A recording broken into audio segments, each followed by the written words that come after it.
astronauts to the moon.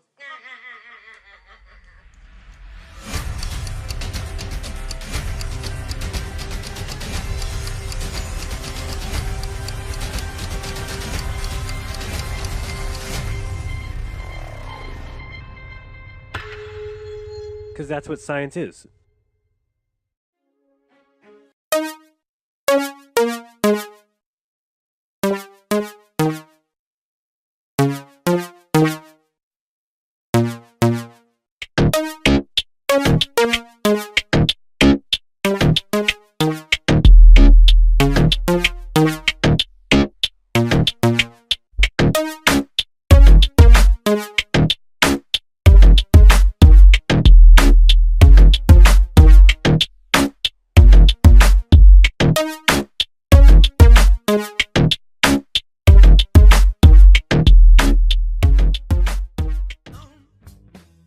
Welcome, my friends, to the Sage Of Quay Radio Hour, your home for free and critical thinking, and I'm your host, Mike Williams. Tonight, my very special guest is Jeran Campanella. Jeran is a critical thinker and leading voice who is questioning the heliocentric or globe Earth model by simply asking the question, is the Earth flat? Jeran's popular YouTube channel, Jeranism, combines his unique style of humor and logic to ask his audience to use their gift of intellect and reason to question what they've been told about the world by the scientific community and the likes of NASA. Our discussion was wide-ranging as Jeran takes us through his own personal journey as he had to discard much of what he believed to be true as he ventured into the highly charged area of flat Earth research. We also spent time talking about the undercurrent of nastiness by shills, trolls, deniers, and those that simply refuse to open their minds to the possibility of a different paradigm. As with other discussions we have had on the flat Earth theory, I strongly urge everyone to listen with an open and critical mind. I believe you'll find the topic extremely interesting and not as bizarre as you might think.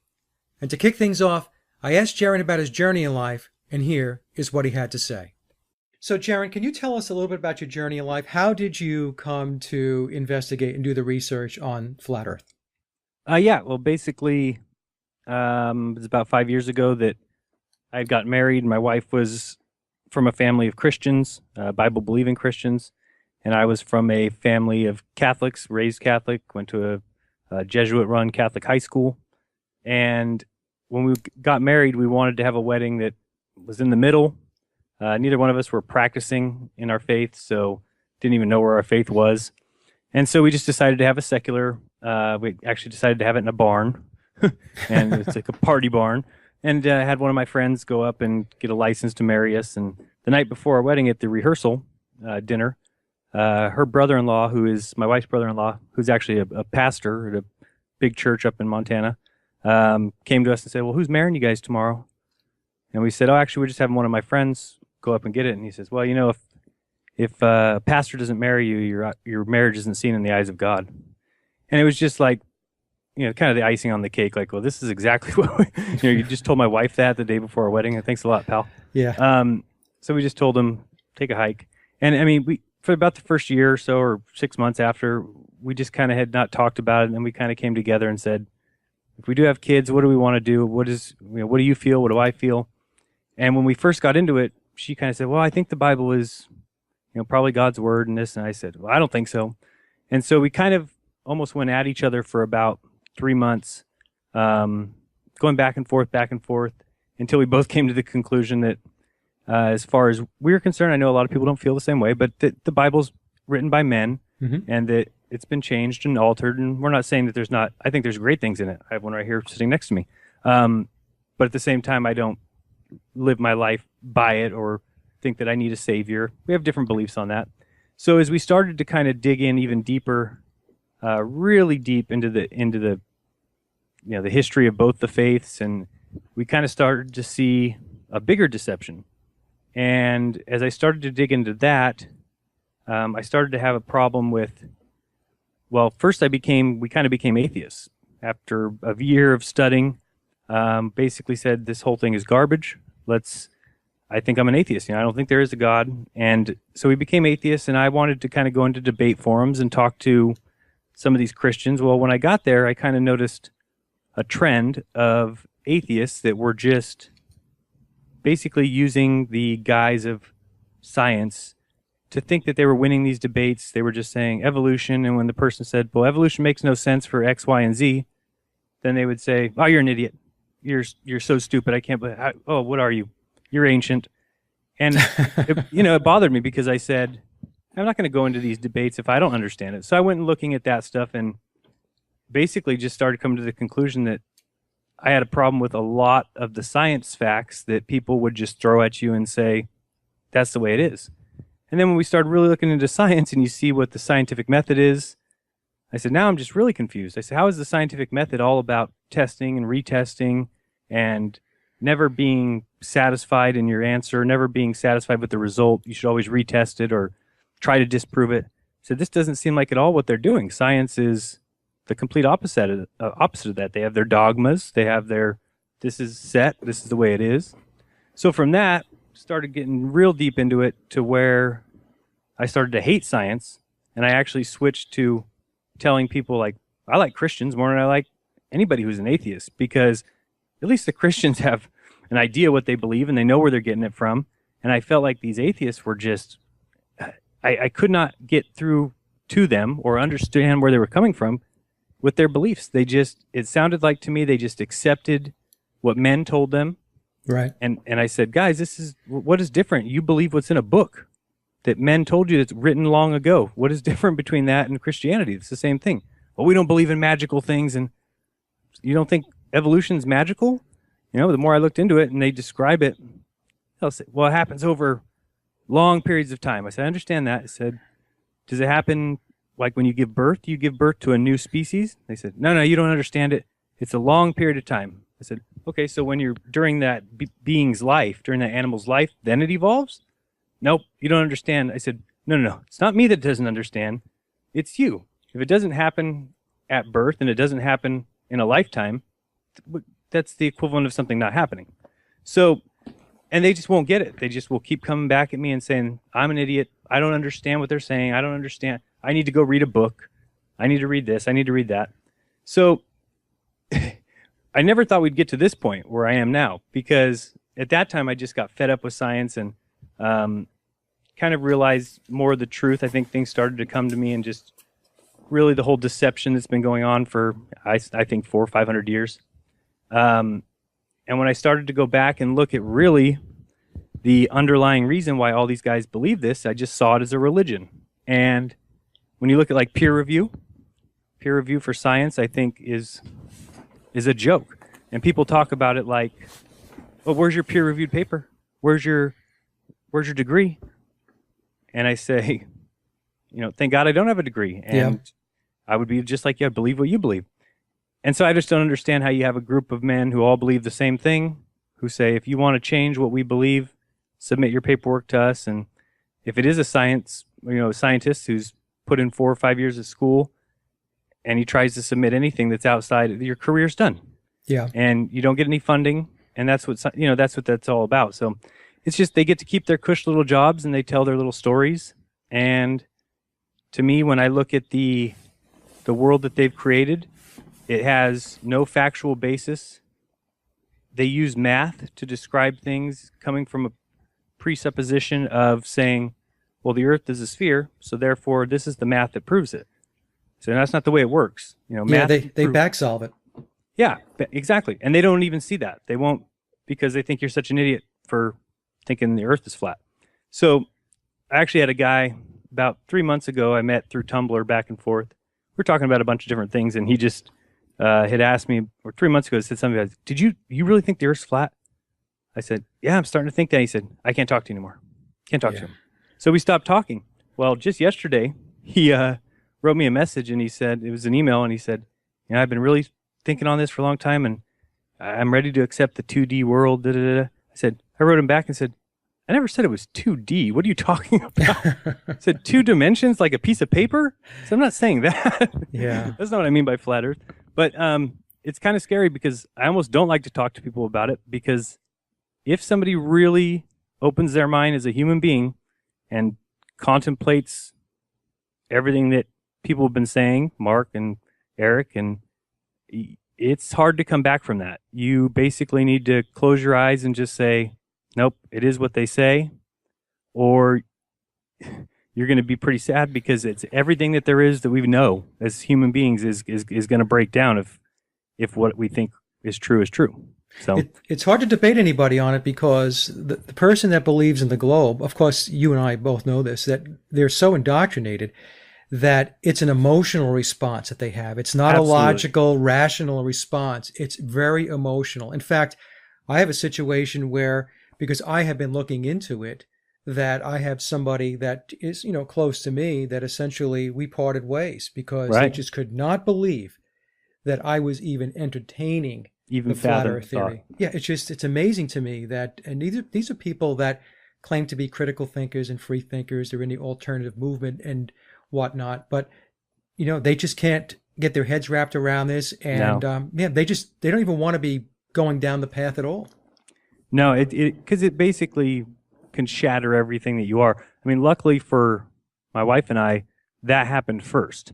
Yeah, As far as our faith going down and then becoming atheists, then saying, well, now we're not even atheists. Now, we believe in a creator, we believe in a purpose. And so luckily everything for us was, and the reason that we said we want to go back to the beginning, once we just realized everything we'd been told was lies, looking into 9/11, seeing the lies there, and then going through everything and just finding out about World War I, World War II, Gulf of Tonkin. I mean, everything that we found out, I just got to the point, I said, you know what, let's just go back to square one, pretend like we're learning kindergarten, and just demand evidence for everything. Do not allow, I tell everybody on my channel, don't trust men. Don't trust me. I say, I'm telling you these things so that you go out and investigate. Whatever you do, don't trust me, because then we're just doing the same thing that got us into this predicament, which is we all sat there in school and took everything that the teacher said and thought, not one of us ever thought, I wonder if they're telling us this with some sort of an agenda. Not that they would have the agenda, but we would never think that, well, they were taught the same way and that person had an agenda and that was taught by somebody else who had an agenda. So when we went back to the beginning and challenged everything, the first thing you challenge is, okay, let's look where we live. Where do we live? What's going on? What do we see when we walk outside?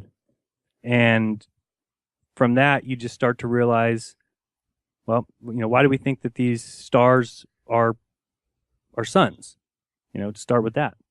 And you start looking into that and you find out, I mean, everybody from 1700 backwards would have just gone outside and seen the same things we see at night by just looking up in the sky. No way you could think anything other than the sun and the moon could be a sphere.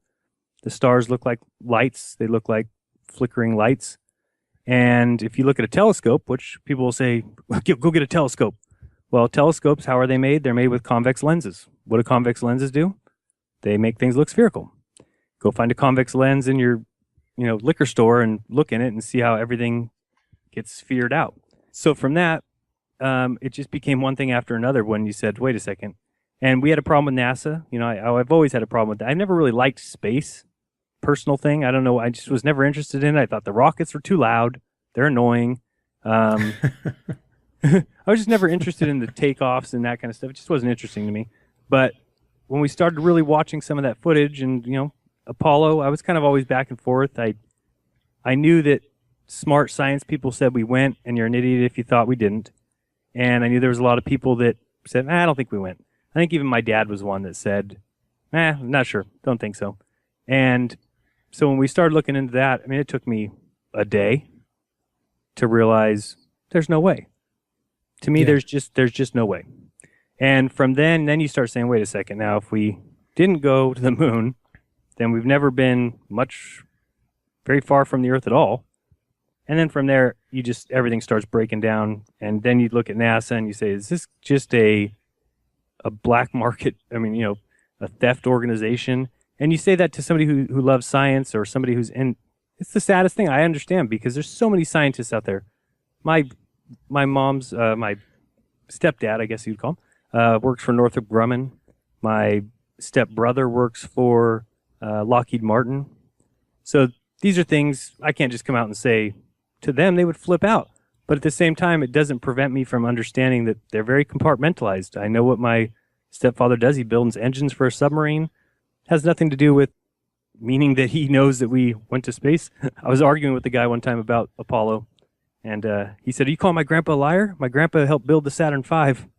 I said, no, I'm not calling him a liar. And I said, but if I told you I took my Ford Focus from California to Hawaii and I drove there, and then you denied that you said I didn't, and I told you, what are you calling my cousin a liar? He built the muffler on that Ford Focus. I said, that means nothing to me. I mean, where's the evidence? And I love those guys. They'll say, well, we can see the flags up there. We can show me where. They show you that lunar reconnaissance site where there's a little pixel change, right? And then there's an arrow from NASA saying flag. Yeah. That you got that close, but you couldn't get closer. It just is sad. The issue I have, Jaron, is that, and I mentioned this with the interview with Eric, we have the Hubble telescope out there, and it's taking pictures of everything. It's supposedly trillions of light years away. It's taking pictures of nebula and various suns and planets and everything else. And then we have these deep space probes that are going out, taking these beautiful pictures of Saturn and Jupiter and the moons of Neptune and Neptune itself. And yet we can't get one clear picture of the moon, and we cannot get a real picture of the Earth. It's unbelievable. It is unbelievable. And I think a lot of people, they have to start to get their heads wrapped around the fact that that is the reality of the situation. And the way I look at it is there was really no proof of a globe Earth until 1969. Right. Totally. Right? Yeah. I mean, before that, it was up for debate. It was up for debate. Exactly right. Yeah, I don't know why I understand why they love NASA so much, but I don't understand at this point in our human history how there's any organization that you don't require proof from and just accept they're science. It's like they're not even a science they're a government-run organization. And what government-run organization do we know that's honest? It's been 100% honest, at least. I always give somebody the benefit of the doubt until they've done something to me that I feel I need to then go and check up on what they did. But like you said, if I was a science organization and somebody accused me of not going to the moon, I'd prove it. Right. In a quick heartbeat. I would not just allow people to trash my name like NASA has. I mean, there's people from day one that didn't believe we went. And they've never cared. Obviously, now we've got a rover on Mars. I mean, come on.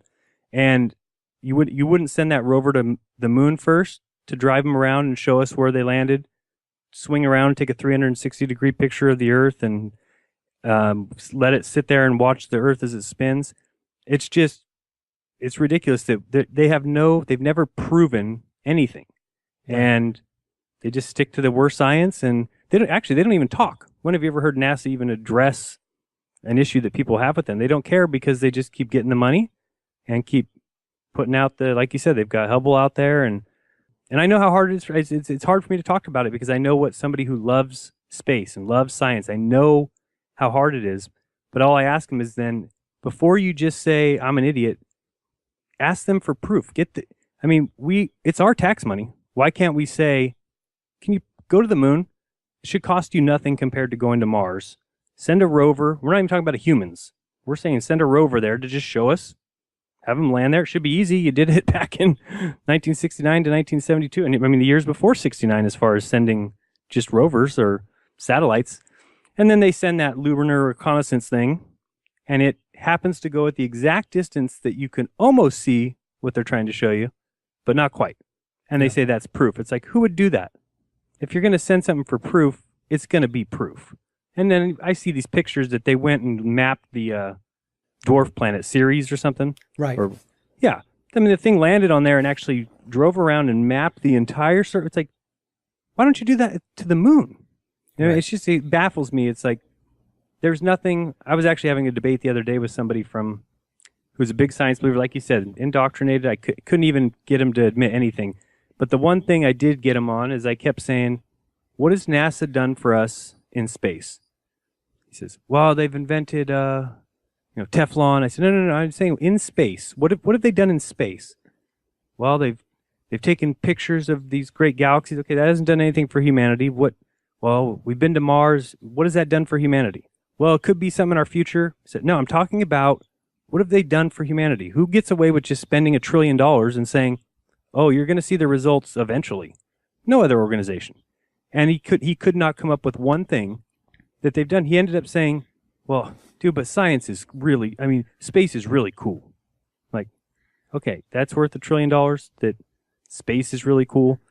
If they had done one thing, I don't. Maybe I could give them a break, but I just can't. I can't see giving them a break. I can't see. I think somebody needs to be all over them, and I don't know who's going to do it. It's not, sad Well, I because think it's implied proof. It's people just believe, well, it's NASA. We shouldn't even be questioning it. right, And because, as I mentioned before, the indoctrination is so deep, and then they have all of these TV shows and these movies, Jaron. It started so really many. right. Star Trek, right? Which, by the way, Rand Corporation was very deep into as far as getting Star Trek up and running. A lot of people don't know that. And then, recently we had movies like Interstellar and Gravity. And so, people watch this stuff. And as I mentioned again, when I was talking to Eric, they didn't need to do any more Apollo missions. That ended in 1972 because after 1972, number one, they probably figured they were going to get caught sooner Right, or later for fudging this stuff. But secondly, and probably more importantly, is they felt all we need to do is just send people off to the movie theaters. right. That's all we need to do. It'll serve the exact same purpose, and it'll be even better because we can leave it to the movie theaters and the production companies to create this magnificent image and story and so on, and people will just buy into it. I can't picture that. I can't picture them thinking they would ever get this far. There's no way you could predict. And I don't mean to be rude to anybody. I don't think you could predict the stupidity of humans to this extent. They must have thought they would be caught at some point way before. I don't know, but maybe not. But I mean, it's 2015, and I mean, you've got these cameras that zoom in like crazy. You've got these video cameras that are unbelievable with HD, and you're telling me we can't just send a satellite out and put a video on Earth? 20. Yeah. I mean, that should cost nothing. I mean, what's it going to cost? $5 million? I mean, that's nothing for them. That's nothing. It's an afternoon spending, and what it would do for humanity to at least. I mean, if they could just prove it, think of everything. All of us that are talking flat Earth have to shut up. Everyone who's talking about NASA and saying that it's not real, all of us would have to shut up in a second, and they don't do it. So what does that tell people? What else could it mean if your girlfriend or boyfriend says they didn't cheat on you and you think they did, and then they show you a picture saying, well, this is where I was that night, and it's a little tiny pixel of them. I mean, you're going to say, that's your proof? I mean, you're not going to take that as proof. You're going to say, no, I need to see something better than that. But because they're science, people see that little pixel and say, see, there it is. And that stupid show Mythbusters that, I mean, what a joke that was. That They sold out. They sold out. Bad. Big time. And then I hate I was watching this interview with them, and they were showing when Buzz Aldrin hit that Bart Seibel. And I'm not one that says that he should have been in their faces like that. I don't think that was right either. But he asked him about it, and one of those Mythbusters guys says, oh, Buzz Aldrin's my hero for doing that. It's like, that's who your heroes are? People who punch people in the face? It's like, fantastic. You're a winner. But, and I don't even know how Buzz Aldrin does it. I can't. I mean, and look what happened to those two guys after. I mean, how do you just become, you're the first man to ever walk on the moon, national hero, and you become a recluse, like Armstrong. And Buzz Aldrin, did you read his book? I did not read his book. So his book, The Magnificent Desolation, he admits in there that his mom committed suicide a year before he went to the moon. And that's something that people didn't know back then at the time, because he admits in the book that the family went to the doctor and told them to lie about her cause of death. So it's like, why would you admit that? If people think you lied about going to the moon, now you're saying, we went to the doctor and lied about. It's like, I'm just saying, people are either honest people or they're willing to just lie when they need to. And that doesn't seem very honest to me. On the other hand, it kind of scares me that, did something happen to her? Like NASA did something? I mean, I don't know. Who knows? When they talk about Grissom, the theory is that because he was way too vocal about what NASA was not. Right. The other thing, too, is that NASA deleted and or lost all of the Apollo evidence, facts. Unbelievable, pictures, huh? Right? And if you're listening to this podcast, folks, they did that. And you can go Google it for yourself. The original material is no longer with us. The greatest achievement of mankind. Yeah, and the sad thing was, it's not like they admitted it when they realized it. Somebody did one of those Freedom of Information Act requests, and they wanted the the footage and the telemetry data and the medical data, and NASA came back and said they lost it. It was 700 boxes and a total of like 13,000 reels. The Saturn V blueprints, the LEM, the lander blueprints. I mean, the fact that we can just say that and anybody can just say, it happens. I mean, you don't lose 700 boxes unless you lose them on purpose. You just don't. Doesn't happen. They say we recorded over them like it was nothing, and they say it was because of our budget cuts. Right. They said they had to save money. They had to save money, so they had to, I mean, come on. It's just really, really sad. And again, you can forgive anybody a mistake. I'm not one to. I make mistakes every day, but I also don't tell people you have to believe everything I say. I'm saying the absolute truth because I know I make mistakes. But these guys are going around like, oh, you don't believe us? We went to the moon, but we did lose that. We did do this and we did do that. And you said about Gus Grissom, and then wasn't there the investigator who did the report on that Apollo 1 fire? Gave like a 50-page report and basically said NASA was not following through with any of what they were supposed to be doing. And there was another thing. There was a elderly lady. I guess her husband had known Neil Armstrong, and he had given him a small moon rock. It's actually like moon dust.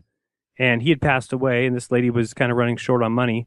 And she made the mistake of calling NASA first and saying, hey, I've got this moon rock. Do you know how I can go about selling it? And they basically told her no. Well, then they set her up by calling her and arranging a meeting place at a Denny's or something down in Southern California. And she went in there and sat down at the table. Before she knew it, she was getting dragged out by, she said 15 NASA officials came in there, dragged her out in the parking lot. I guess she said she had to pee her pants, and they stole the moon rock from her and said, you're not allowed to have possession of this. It's government property. And I mean, that makes no sense. I mean, they could have given her the money if they wanted it that bad. Go pay her for it rather than drag her out and steal it from her. It's theft. You can't just steal from people. So it's intimidation too. It's intimidation tactics in case anybody else has any funny ideas about doing something like that. Here you go. Yeah, it's really, it just scares me because that's not a scientific organization to me when they're coming in like a SWAT team. And how's that science? So yeah. And then once you realize that NASA may not be all they're cracked up to be, and when you start really looking into them and seeing who were they started by, Werner von Braun, and where did he come from? And these guys weren't the best of people, and I don't think they had people's best interest at heart, any of them. And then if you look at their patches, NASA's patches, go back and look at every one of them. They all have occult symbolism. That's right. Yeah, it's just, and then you start seeing that, and you're like, what are you guys doing? And then you look at the dates and the times that they launch these rockets, and they're all numerology, and it just gets really, really sad. No, it goes back to Jack Parsons, and yeah, that's right? Scary. Yep. Yeah, it's all occult, and again, people don't know this. Now, Jaron, let me ask you this question: are you of the opinion that there are no satellites and there's no technology deployed in space or low Earth orbit, or if there's a dome, that this technology is not deployed right at the very edge of where the dome begins? Or do you have a position on that or a take on that? Yeah, I wouldn't say that because since I have never seen a dome, I can't say that there is one. Although last night I was shining my laser up at the sky and it stops at something. It was really kind of weird. But I would not say I've seen one. So I do not think that the video that's shown on the ISS Live, I think that's done in a studio somewhere or a warehouse. It's not the Earth. It's not where we live. But then again, and satellites may not be real. I mean, the more I'm looking into that, the more I'm seeing. I've had a couple people email me that work with satellites that say they shoot them 50 or 60 miles. They have to be perfectly lined up with the one they're receiving. And that can't happen on a sphere. 50 or 60 miles, the drop is about 1,000 feet of curvature. So how are you lining up two satellite dishes to talk to each other? And so, I would not doubt if there is nothing up there, then maybe there is no. But then you have to say, what are they doing on TV when they show us those guys inside that space? Is that just a zero gravity simulator? That's pathetic. Then I mean, you're talking. What are all those people? There's been a ton of scientists. I know there's been about 250 or 300 just from the United States. But then you have to look at the ESA. You got to look at the Russians. You have to look at Japan and China. that gets really pathetic because now you're talking about a huge global hoax. Right. And but where's the proof? That's the thing, is if there was one shred of proof besides them just saying, "Here's us on TV doing it." I mean, we've all seen movies that look incredible. They're fantastic, and you can kind of allow your mind to venture into that looks real. And I think that's what happens with this footage, because now I watch the ISS and there's nothing that looks anywhere near real to me. I was telling my wife, like, I don't know if I'm evolving or everyone else is evolving, but I just look at it and I say, that's not real. It's just not. I don't know why I feel that way. It just certainly doesn't look like anything that's any way reality. Yeah, once you open your mind, it sucks, because you just wish everyone had their eyes open, because I think the world would be so much of a better place if we all had agreements. I mean, people think conspiracy theorists are crazy. And I mean, this guy yesterday that I was debating with, I was saying something about 9/11. He says, wait a second, you think your government had something to do with 9/11? Oh, please. And I said, I can't talk to you anymore. I said, I really can't even, I'm not going to talk to you. I said, you're telling me you think a plane hit the Pentagon? He said, yeah, there's video of it. I said, I've seen that video. You mean the flash? Yeah. Okay. So you're going into that situation. He was trying to tell me I'm going into my videos with a confirmation bias. And I said, how are you not doing the same thing when you say that? That just because the government said a plane hit that building, I said, look at the hole that's there.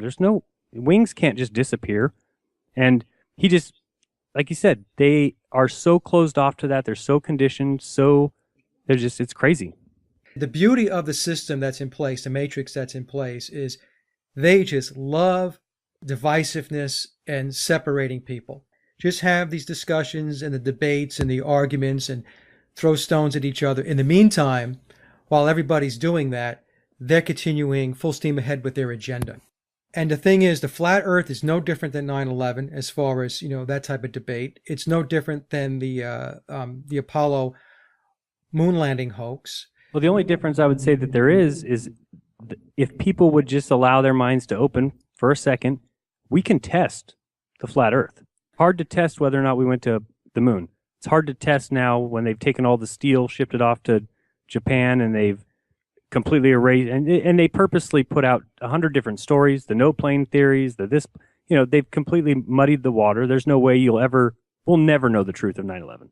I mean, we know enough of the truth to know how it went about, and that it wasn't just some Arabs from a cave with box cutters, but we'll never know the absolute truth. It's now too much of a mess. But with the flat earth, that's something that can be measured. That's something that I think can be easily proven or shown, but we're not in charge. The people in charge are the ones who can stop us from doing that. And that's what I did. Like yesterday, we went out and tried the laser test. And we're going to go back tonight because the beam that we shot across, we were shooting across 4 miles of water from Lovers Point, Monterey, California, to across the water to Seaside. And the beam on the other side got to be about 10 feet in diameter. It was something we weren't expecting. So considering we were only looking for a 10-foot curve, that kind of invalidated our results. But in doing that, we came to the conclusion that my wife was on the other side. The cameraman was on my side, but she said after I was shining at the ground, I said, you can't see this light over there, can you? She goes, I see it.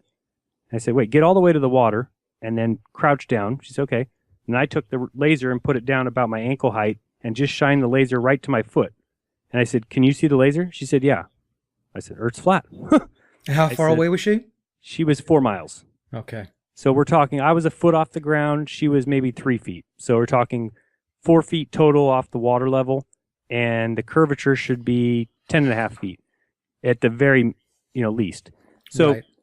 It was unfortunate because we were live streaming the whole thing, and everything that didn't work was live streamed. And then when the thing died, my phone, went dead, and we were just testing some other things. That's when we realized, so all we need to do. So what we're planning on doing tonight is just doing that same test and having a camera on the other side to just zoom in the camera from the water level and show that the laser is shown. That's such a bright light that it's easily seen.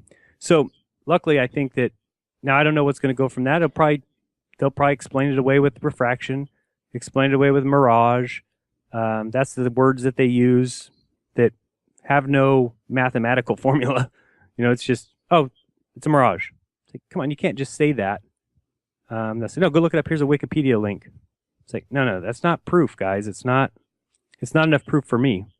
And so we'll see. It's going to take a lot more, obviously, than just that. But, I don't think that everything they've been telling us is true, especially when you say to people, where's this between California and Hawaii? It's a 770-mile curvature. Right. And you say, okay, show me how we can measure that. And they say, well, it's mathematics. So, well, if math is proving it, then you're saying that the physical has already been proven, and you're showing us the math to prove it or to double prove it. So you can't just give us the math. I had a physics teacher, I'll always remember, who said he could write a math equation that would say that an elephant could, with his trunk, hold onto a piece of grass and hold off the edge of a cliff. And he could write that equation and prove it true. And that was something he taught us in class. And it was amazing to hear that. Cause like, wait a second, like, okay, I guess I understand. But he basically said equations can be written for anything, but they have to be proven, or at least have the preponderance of evidence, and then you can use math. And math is a useful tool. Somebody told me, you don't believe in math? I said, no, I absolutely. If somebody says we have $16, we need to separate it between 4 people, I can do that in my head. But if somebody says we've got $16,410, and I need to, how do I, we know that math will prove the reality there because we've got the reality to double check. But when you just say math proves the globe, okay, well, let's go measure it. Well, we can't. Why can't we measure it? Right. And they just don't have an answer for that. And the funny thing is, math also disproves the globe, right? Because if we apply the Pythagorean theorem and spherical trigonometry, which is the math that needs to be used, then the Earth can't possibly be a globe. And, one of the examples that we can use, it's probably something most people can get their heads wrapped around, is a lighthouse. Right. And if a ship is 20, 30, 40, or 50 miles out, and they can see that lighthouse, they shouldn't be able to see that lighthouse. No, not at 50 miles, I think, is about 1,000-foot curvature, and that just doesn't make sense. And if you look around now, people can check this out. There's a lot of lighthouses that they've pulled down, taken them down, moved them back, done the weirdest thing. They spent like a couple $1 million moving some that, forgot the name of it, but the lighthouse over there on the east coast of the United States, they moved it back from the edge of the water. They put it back like a half mile and said, it was going to get wrecked by the ocean. It's like, you guys are doing some weird stuff. But yeah, the thing I always tell people about, I think it's the easiest for them to grasp, is the fact that we know how water reacts. We know how water acts in any kind of a pool, in any kind of a bucket, in any kind of a tray or trough. Water has to remain flat. There cannot be a curve in water. And people will say, well, what about a drop of water falling off a leaf? I say, no, that's in the process of falling, but wherever it's going to land has to be flat. Right. And just the idea that they believe that this huge ocean, think of the Pacific Ocean, this huge ocean of water has this huge hump in it, and the water just stays like that, and that's probably one of the easiest things. The other thing I hear from everybody is, well, what about the southern stars? What about the southern stars? It was funny last night, the cameraman we actually hired a cameraman. He's not a believer in this, but he was kind of getting into it when we're talking about these things, and he was kind of starting to see some of what we're saying. He's like, yeah, I never thought about that. He says, but, they'll never get rid of the southern stars and the northern stars difference. And I said, pointed him right out there. They said, okay, look out that way. I said, we're looking north, right? I said, see how these stars rotate counterclockwise? He said, yeah. I said, we know that in the south that they rotate the other way, right? And he said, yeah. I said, turn around. We both turned around and looked south. And I said, now which way do they rotate? Right. He said, oh. He's like, well, that can't be it. I said, that's it. I said, that's what they're able to do, is they completely mess up your mind and make you think things are happening that you just need to come to grips with reality and say, don't think of the things they taught you, because there's a reason they taught you that way. But he kept turning around and saying, that can't be it. That can't be it. You're doing something wrong. I said, no, that is it. It's just as simple as if you're looking north, they go one way, and if you turn around, they go the other way. And you have an excellent example of this, Jaron, in one of your videos where you illustrate if you're facing north, the stars will rotate in one direction, and then if you turn around and you face south, then the stars are rotating in the opposite direction. Oh, good. I'm glad you saw that. A lot of people I don't think I saw that. That was a great example. It really illustrated it for me and clarified it for me, because it can be a little, you're trying to figure it out in your head because it's almost Oh, like it's an tough. illusion. It's tough. Yeah, Yeah, it is and tough. same thing. I think I did with the Coriolis effect, which is another one that. And the way I've been coming to these conclusions is I just take everything and take it like I'm a sixth grader and just really try and figure out what are they trying to say. And I watched this video that's actually explaining it to kids. And when they did that, I realized it's the same thing that they say Hmm. one thing happens in the northern, one thing happens in the southern, and they leave it at that. But if you take the same thing and just reverse it, then it's either you're disproving their theory or it doesn't happen, one or the other. And then you read about it and you read it's a fictitious force. And, Newton's experiment, his thought experiment about shooting a cannon, and you can shoot it too far and it goes out in space, or you can shoot it too short and it hits the earth. And if you shoot it just right, it rotates the earth. He came up with that with no idea that the earth was spinning, with no idea that we were flying through space at 66,000 miles per hour. So, of course, when they need to change that, that's why they add all these little things. It's like progression. Copernicus came up with the sun being at the center and us rotating the sun. But how far is the sun then? Well, he said it was 3 million miles. And where would be the proof for that? They didn't even have telescopes. Right. So these things were all thoughts. They were just ideas. And somebody liked them so much that they said, we're going to keep this no matter what. And so as somebody said, wait a second, now this doesn't make sense, they handed that notebook to an extremely smart mathematician and said, make this work. Right. And by the way, now the sun is 93 million miles away. Right. Yeah. And it went from 3 to 12. 12 was the next one after 3. Right. And they just have to keep changing it. And that's the thing about the stars, the distance that they are, they just had to put them so far that the fact that after a year of us traveling through the universe in crazy, 66,000 miles per hour, I think we go 580 million miles or something in orbit of the sun. And then the sun supposedly going around the galaxy is crazy. I think the total is like 11 billion miles traveled by the whole galaxy in a year. Right. And we end up and the stars are right back where they were. And that's crazy. I mean, it's just, I think, you'd said something about trillions and trillions of miles. When I saw one of those pictures from Hubble and it said 300,000 light years, I said, no, I got to do this math. And that came out to 1.8 quintillion. Yeah. And I don't know if you saw my video, but I said, I did. yeah. To put $10 in a hat every second of every day of every year. How long do you think it'll take you to get to 1.8 quintillion? Everybody guesses. The cameraman yesterday guessed 500 years. I said, no, it's 5.8 billion years of putting $10 in a hat every second just to get to 1.8 quintillion. And everyone just believes it. That's how far stars are. And their suns, and our sun is just one of many, and it's just it's a belief. That's all it comes down to. I mean, and I have nothing against anybody who wants to believe what they want to believe, but believe it in your house, believe it with your family. Don't take it to school, don't take it to public places. And unfortunately, they're teaching this in every top educational facility everywhere in the world. Oh yeah, as fact. Yep. I mean, if that's not dumbing down the world, what is? It's like really sad.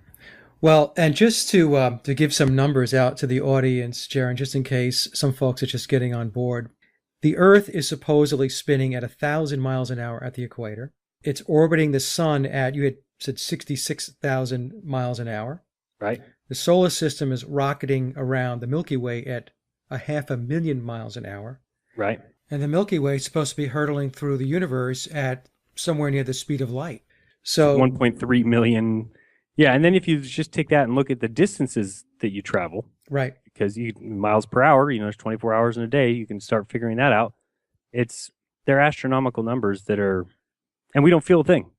That's the thing. We don't feel a thing. You can walk outside and your hair stays still. Yep. There's nothing. And of course, they will explain, well, that's because gravity pulls the atmosphere, and so it's all relative, right? So that's their explanation for that. But it's ridiculous because when you really think about it, with all that movement, all of the stars, the constellations, they stay in place as they have been for thousands upon thousands upon thousands of years. Sundials work with amazing accuracy. How does that all come together if everything is moving? Yeah, it doesn't. It doesn't. I asked somebody in one of my videos, I said, okay, I understand that now, so we're traveling 66,000 miles per hour. I said, why, when we went to the moon, wouldn't the space shuttle just get out in space and wait? You could wait, since the moon's traveling 66,000 miles per hour too. It would take 3 hours to get to the moon. How do you fly for 3 days towards the moon if the moon's going the other direction, 66,000 miles per hour? And then they can't really explain it, because I said, are you saying the atmosphere of space is like the atmosphere of Earth? Because Earth's atmosphere is the presence of air, the presence of gases, but you tell me space is the absence of all those things. So which is it? How can space all move together as well? Then we're not moving. And I think, I forgot who said that, but somebody said, yeah, sure, you can believe that we're doing all these things, or you can just believe the Earth is still. Everything that they've put together, 66,000 miles, going this far around the galaxy, that's all just to prove that we're a globe. You can just strip all that and say we're flat, and everything still works. Now you can explain the stars. Now you can explain, basically everything. And a lot of people tell me, if you look at the comments on my channel, it's everybody saying, prove it. What's the sun? What is it moving in? How's it doing this? I say, listen, your science folks have had 400 years to put together a very impressive little package that they can't prove. Give me 400 years. I promise you I'll prove it. Unfortunately, I don't think I'm going to have that long. The whole thing is just stretches reasonableness. It really does. Once you start to look at it, you have to start asking questions. I really am surprised at the folks that don't listen to it at least a little bit and just stop and pause and think and say, okay, hold on a second. Let me just think about that a little bit.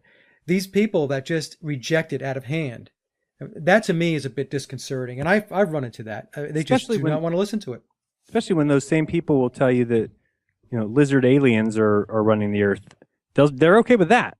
But if you say the Earth is flat, then I'm an idiot. So, like I said, I'll listen to anybody. This whole shill talk lately in the flat Earth movement is ridiculous, because I'll listen to anything. I'll listen to anyone and anything, and I'm smart enough to be able to hear what they say and assess it and test it or research it. So I don't like anybody saying, no, you can't say that. Especially these people who are all about science who say, you're an idiot, you're going to go test the flat Earth, what an idiot. I said, wait, I'm saying I'm going to go do science, in the field science, that would prove your beliefs, and you're telling me not to. I mean, what does that tell you? It's sad. That's because you were a moron, Jaron. No, believe me. It's funny, when we went live yesterday, I brought the tinfoil because I was going to go live with tinfoil on my head.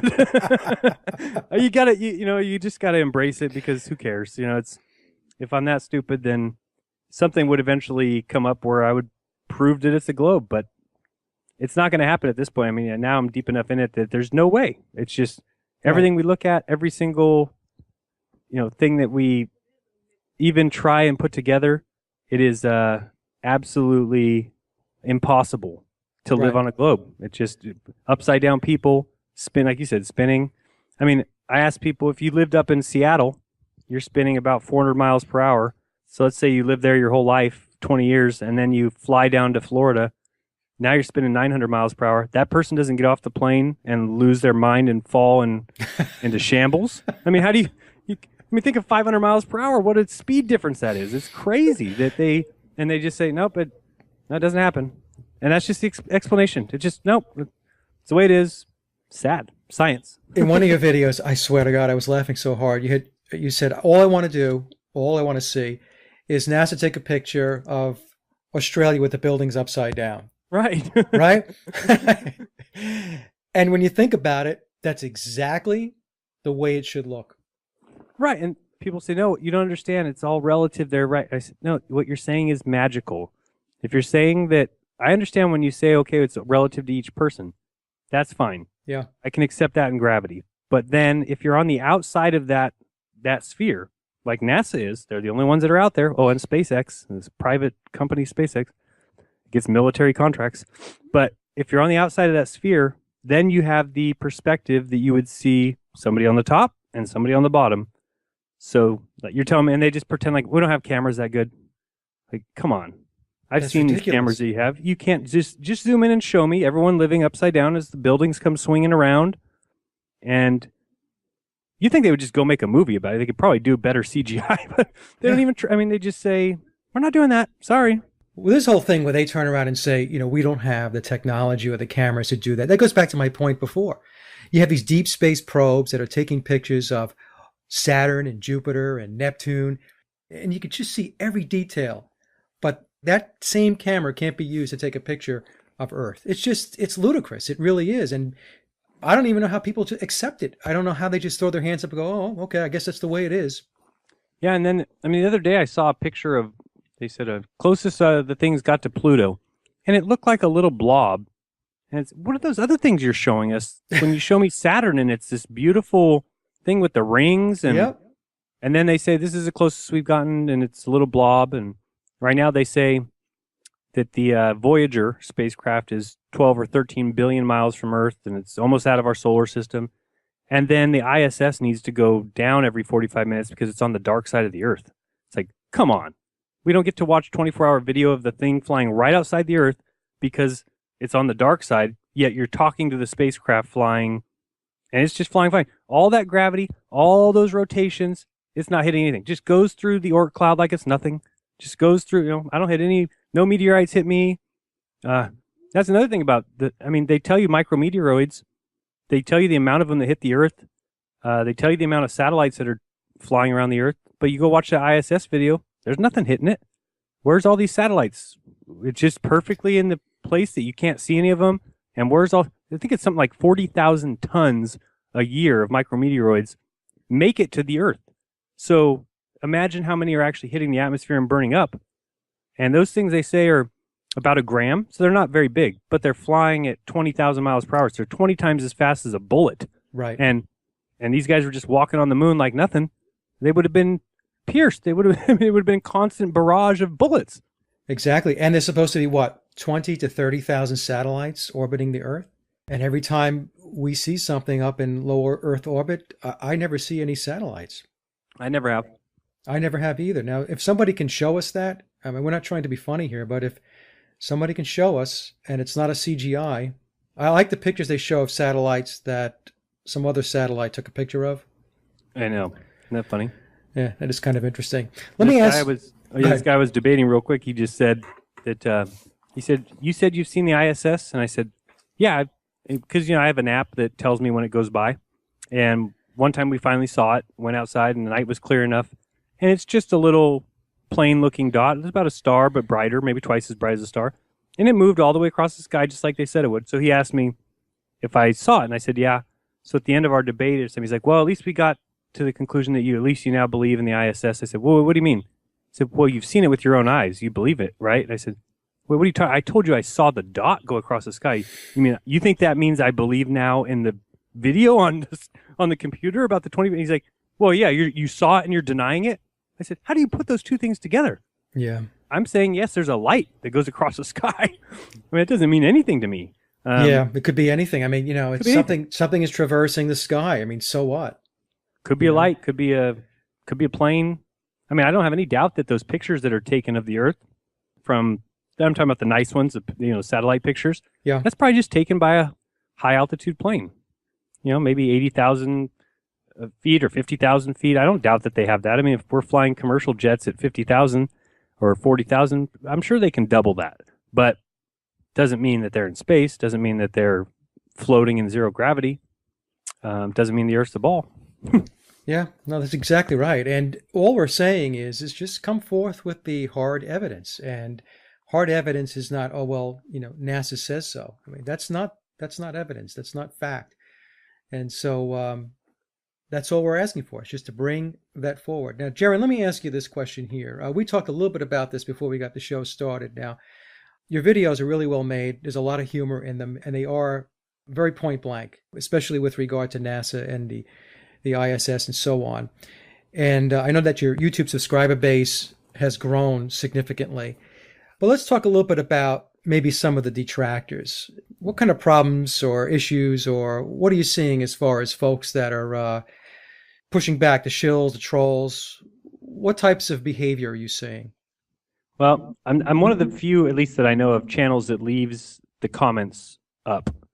I know Mark and Eric Dubay, I don't think, allow comments. And I was at the beginning because I didn't know anything about making videos. So at the beginning, I kind of left them up just on accident. But I started seeing everyone who was against me was just cursing Mm-hmm. and calling names, and people are idiots and they're dumb. And it was the same thing I was seeing in Facebook forums 3 years ago when I was trying to debate that just because they are on the side of science, they immediately get to slap on the intellectual badge and they're better than you. And so I wanted to leave those up because I thought it was good for other people to see. I might be wrong in that. Maybe it's people don't they'll come and see what I'm saying and then they see the comments and they agree with those people. There's a chance that's happening. And that's just a chance I'm willing to take because if they see the good and they see the people they're saying, I've felt so in the dark my entire life and now I feel like I'm starting to it's completely freeing. It's the most freeing. I feel better now, 35 years old, than I've ever felt just because I don't feel like I'm locked into this. You have to believe this because we say so. There is no proof for it. Just deal with it, which is what I had to deal with in religion. I asked for proof of everything. I didn't get any proof. And then when atheism say, well, okay, show me proof of evolution. Even Richard Dawkins, biological, evolutionist, and there's a video of him online, 5-minute video of him explaining evolution. I've never heard anybody sound stupider in my life. We were a worm, and then we grew legs, and we walked out of the water, and we became amphibians. And I mean, it's just that's great. That's a nice little story. But I Exactly. mean, just give me some proof. So I'd say that the only thing is, yeah, I don't regret doing that. It is hard to take. Somebody already made videos about me. That was something I wasn't prepared for, I guess. Actually seeing your name in a title, jeranism debunked, Jaran horseshit. And then he gets on and just starts ripping into me. I give people cancer. I mean, things like that. It's just, you're like, it's frustrating, but at the same time, I just had to learn. It took me a day. There was one day I went. You can go look on YouTube and see. For a day, I was fighting back with comments because I was just livid. But at the same time, he was lying about me and quote picking, taking basically. There was one time I was saying the curvature and doing the math, and because if you listen to the video 2 seconds before he took the thing, I was talking about feet. Well, then he took the math and did it on his calculator to show that my math was wrong, but they didn't convert the inches to feet like I just did before that. So things like that. And then all his little groupies come in and laugh at me and what an idiot. And I hope this guy doesn't reproduce. And I said, haha, I already did. So, and I just have to laugh at it because especially the more you realize that one day, I don't know if it's going to be even in my lifetime, one day those guys are going to realize they're wrong. And that's sad because I feel bad for them because there's no way they can ever apologize to everyone that they've treated the way that they're going to treat people. And and I don't hope any bad on anybody. I don't hope that their heart breaks or I mean, it's sad for me because I know at least I don't treat people that way. I don't, even if they believe that, I don't go to them and make videos about. I've never called out anybody on one of my videos by name, never said anything. I do make jokes about the Globetrotters and, but I'm not calling people out by name individually because I'm trying to say the whole, and I tell people all the time, I believed it too. It's not like I'm saying I'm better than you, that I know something you don't know. This guy said, what do you think you came up with the guy yesterday? You think you came up with the answer for the whole world? You think you have the answer? You think you have the more answers than the scientists? I said, I'm not saying that, dude. I'm saying I learned like you did. And then I've now been on this side and I'm trying to tell you there's two sides to the story. I want you to see my side. You've been on one side and you won't even come over here and just listen for a second. And I say, that's the difference. I'm just asking you play both sides.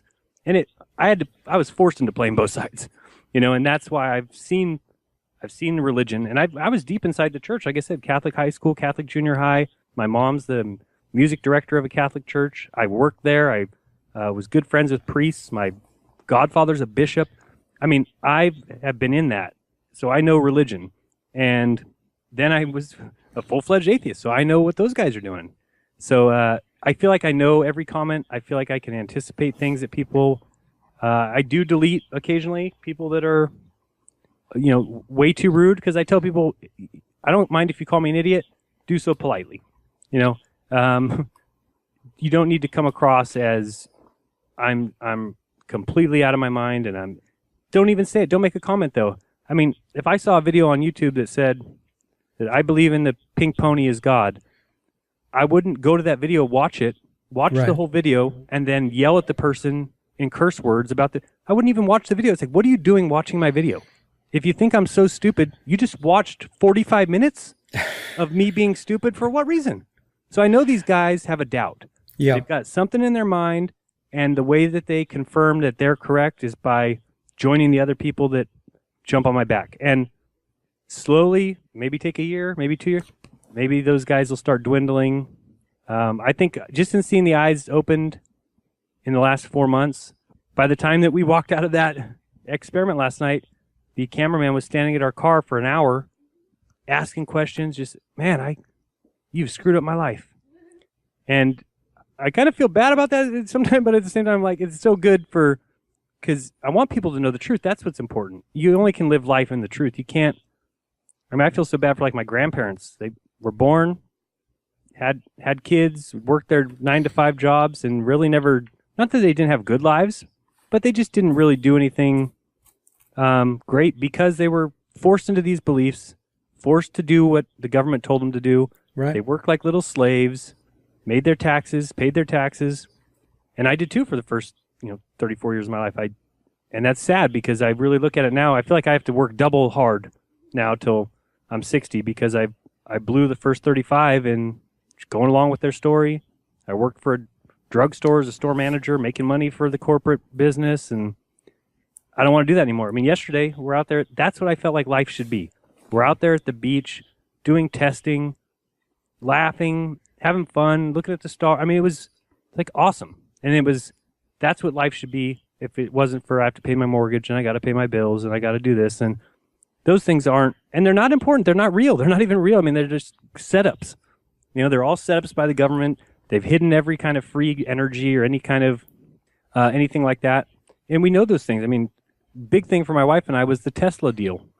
I mean, the fact that we were not taught Tesla in high school or That's in any right. school. That's right. That's insane. He was the best inventor of the 20th century. He was a brilliant man. Yeah, and you're talking radio and wireless communication and lasers and fluorescent light bulbs and X-ray. I mean, invented all that, and they just went with the Edison light bulb, Einstein relativity, and that's what we were taught.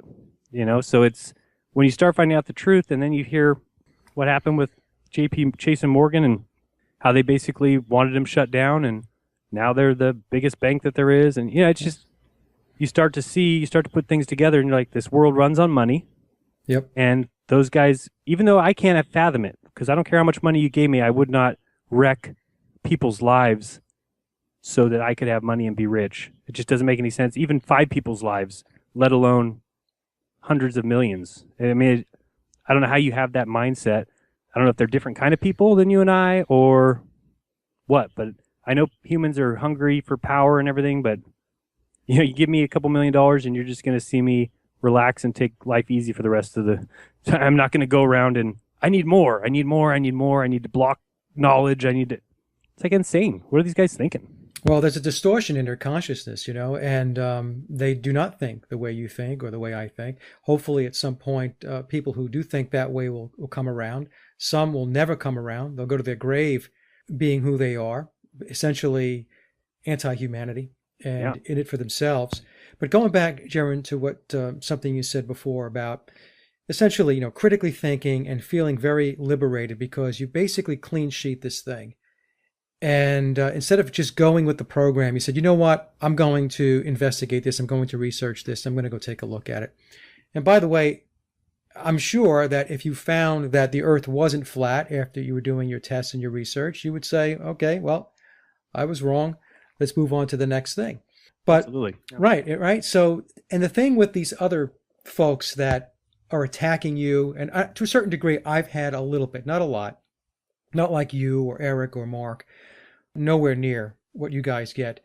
But what I don't understand is the same thing, all this belligerence and this nastiness. And if they feel so strongly about something, if they feel so strongly that the earth is a globe, then what they should do is they should gather their resources and their brain power and go put their own videos out there, go put their own blogs out there, their own websites out there, put their own thoughts and research out there. But they don't do that. They don't invest their time and energy that way in a productive way. What they do is they attack. And that's the sad thing that I shake my head over, is all of this nastiness. It's a ton. And even within it, it just seems like there's so many different feelings and beliefs. And even if you don't believe this model, and people get mad at Mark because he says this, and I'm just not into that, because I say, let Mark say what he wants. I mean, right. If we can test it and prove that he's wrong, believe me, he's not going to stay. He's not the kind of person that's going to say, "No, I still believe it." It's like, no, we tested it. Here's the proof. No, I still believe it. I mean, not one of us is like that. Right. So I don't understand that position. I think that science is all about testing and retesting. And if something doesn't work and it's proven wrong, you're supposed to throw it out. And science says that's in their definition. Yet when they observed things in the galaxies that weren't working right with gravity, did they throw gravity out? No, they invented dark matter and dark energy. And that makes up 95% of the known universe. And they say it's never been observed. And that's what we're teaching kids. And we're just all supposed to walk around like drones and say, yes, that's what the galaxies are made of, is dark matter and dark energy, and it's never been observed. It's crazy. It's like, how is that science? I thought science was the physical proof, with tests and retesting, and then they come up with these things that have been disproven many times, like the Foucault pendulum, and right. Things that just the thing I keep hearing is well, what about the toilets that flush the wrong way in the northern hemisphere and the southern hemisphere? And I mean, even if you go to Snopes, which I don't recommend going there all the time, they do say that we went to the moon, but they do have some good points like that. They just say flat out is not true, that's something that has been told for a long time, and you can do your own tests on it. It has to do with the way the bowl is shaped, or it has to do with the way the water's coming into the bowl. But these are things that if you asked 100 people, is that one of the proofs of the globe that water flushes? 98 of them would say absolutely. And so they're not doing any research. They're just repeating what they've been told. They're like little parrots. They just I tell people all the time, your handler is treating you well. You know, your controller is doing a good job. You're repeating exactly as you were taught. Right. And I did the same thing. I mean, I did the exact same thing that they do. It's just finally I was able to realize there's two sides to every story, and why not explore both sides? What is the worst thing that could happen? That you are proven correct? Wow. You know, I mean, I don't understand what the big deal is about. Let me just take a look at this. I mean, if you ask Neil deGrasse or Bill Nye, hey, let me just talk to you for 5 minutes about the Earth being flat, they would right off the bat laugh in your face and would never give you another second. It's like, hold on, aren't you the one promoting science, the greatness of science, how it's the greatest thing that humans have ever put together, this accomplishment of knowledge? So let me just say what I want to say, test it with me, prove me wrong, show me why I'm wrong. But they won't even that's what makes me think they're in on it, which I don't like to think that. I like to think that they just are indoctrinated like everyone else. But if they were, and there's fans of science, when somebody comes, they would take the time to say, let me look at both sides. Let me show you why you're wrong. It's like that Brian Cox that, and there's an open letter form that's been up there for 6 months now at that site, allus.com, and he won't answer it. And it's, to me, I can't imagine being a scientist and somebody bringing legitimate questions and me just saying, I don't have to answer that. Yeah.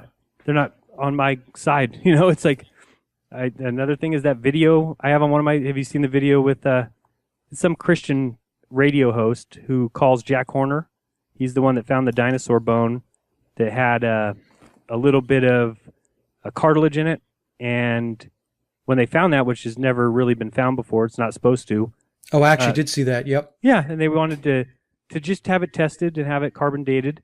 And because they already know how old dinosaurs are, they refused to carbon date that bone, because carbon dating only works to 50,000 years. But the cartilage in there would tell us that it's definitely under 50,000 years. Right. And he flat out says on that phone call, no, it wouldn't be good for us. It wouldn't be productive for us. Right. And that's their idea of science. And he said, no, we won't test that. And they offered him $20,000. We'll give you $20,000 donation to the museum. Send it off. We'll even let you send, I think, 4 additional items to be tested. We just want to see what it comes back. He says, no, the test will be wrong because it will come back less than 67 million years. So it can't be right. So that's when you go into things with a presupposed belief. And if you're going to do that, then that's not science. That's religion. That's, you can't go into the Catholic Church and say, well, I don't think, Jesus is God. No, sorry, you're not allowed to say that. This is Catholic Church. Jesus is God. You can make other decisions after that, but these are you have to go by this first. And so if science is going to do that too, I certainly don't want to follow science.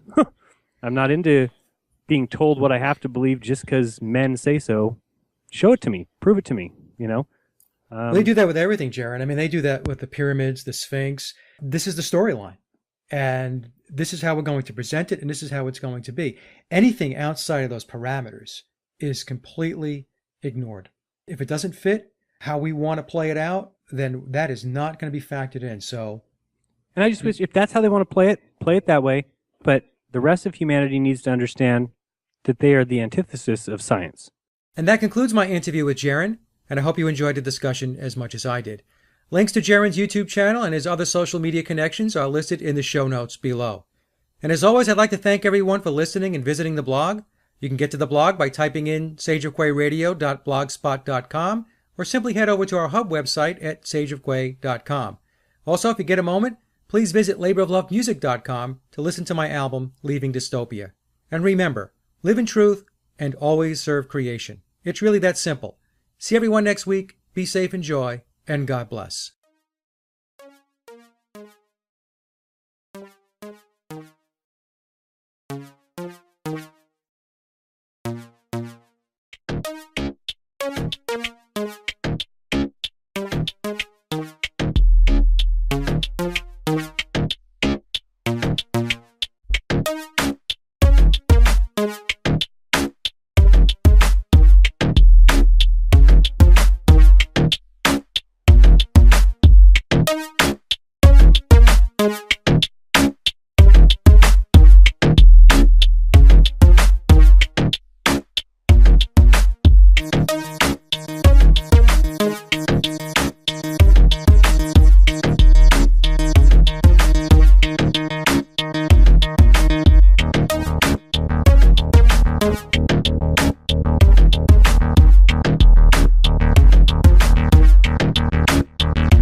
That's what science is.